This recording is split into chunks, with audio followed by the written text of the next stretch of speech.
Should other people's stress affect you? I mean, most often it does, but should it? Is the question here. The answer should be you shouldn't let it. Hello! Today's insight, okay, is going to be about allowing other people to affect your energy. I'm pretty sure you're like, yeah, easier said than done. True, but once you've gotten a handle over this, no one, and I repeat, no one can affect you. And that is the state in which you want to be in. You want to be in a state of pure autonomy over your how you feel, how you meet the world, how you interact with people, and how you react to things, right? Because the worst thing ever is to put the blame on your reaction on someone else, because no one, and I repeat, no one has control over you and instead except yourself. Now, I experienced this today on my way back home from work, and I have a service. Well, I'm a part of a service called Transport Adapté, which is they give people who have difficulty like taking the public transport like aid, like transportation. It's kind of like public transport, but instead of going from a stop to another stop, it goes from one specific address to another specific address, but along the way they pick up other people. Anyway, so I got into the taxi and I got into the vehicle, and even before I got in, the chauffeur was like, listen, this lady has annoyed me, she's pushing my buttons, she's not calm, and she's not calming me down. I'm not able to communicate with her. She's driving me up the wall. I'm like, okay, well then that's good. Maybe I'll be able to calm her down. Because I have a very calming effect on people, I've noticed. So I went in the car, and the woman is stressed out, and she's like, oh my god, I'm going to miss my friend.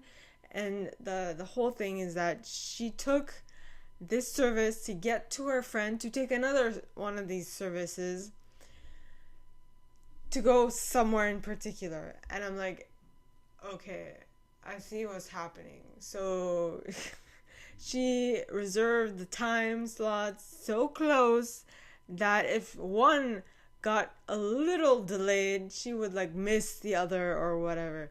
And I remember when I started with this service, I like quickly learned that I need to have like a 15-minute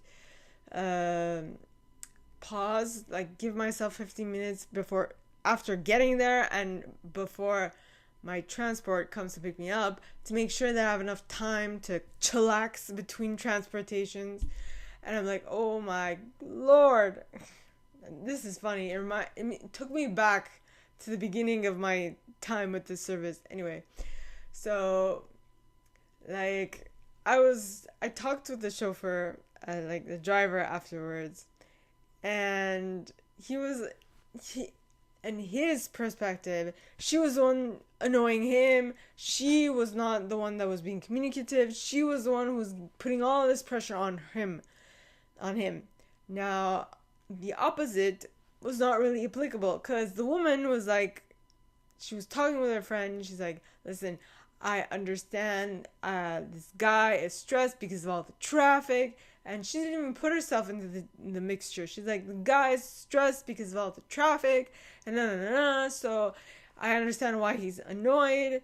But then he was like, yeah, ma'am, but you're the reason why I'm also stressed. Like, the way you communicate is very stressful. But she's like, well, whatever.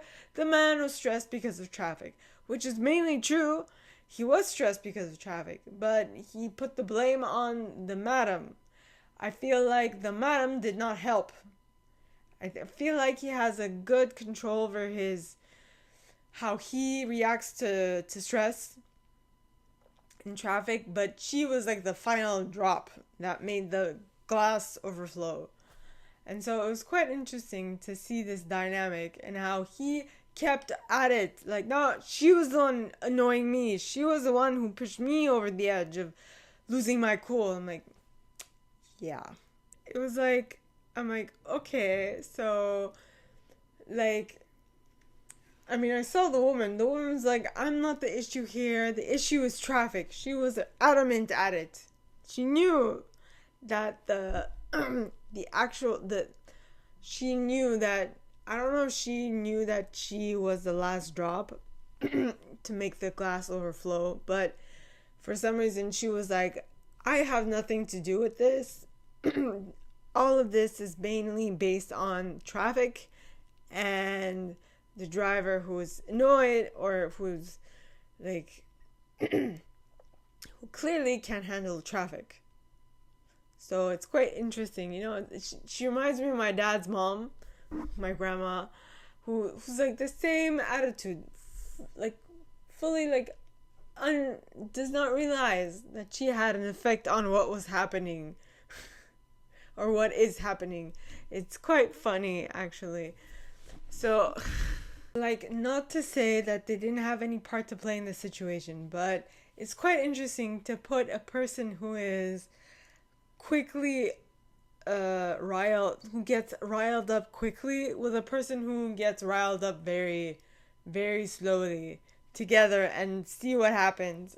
It's hilarious because one is like annoyed at the fact that the other person isn't getting annoyed and just like things aren't moving fast enough for the first person, but then this one is just like, life is so much better when you just chill and have fun and enjoy the ride. But then the other person's like, oh my god, move.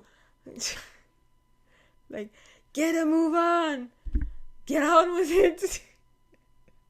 And she's like, what? I did nothing. Completely oblivious to the fact that she is a stressor for this individual.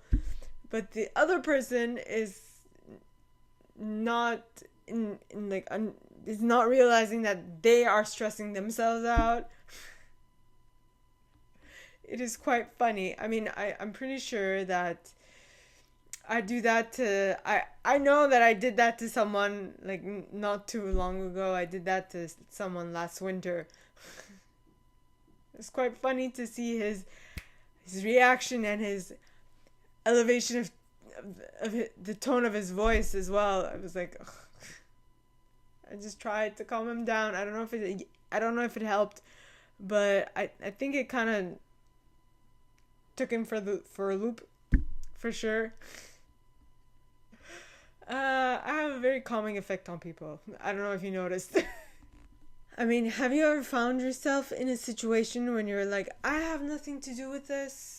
I don't have anything to... This is outside of my control. I am just going to sit here and be an observer. Right? That's it. That is actually the attitude, the frame of mind you need to be in. If you can master that, you can master your life.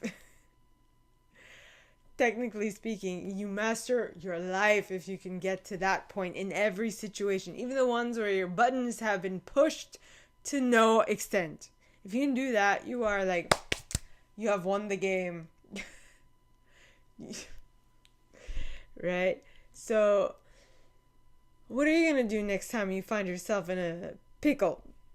Let me know.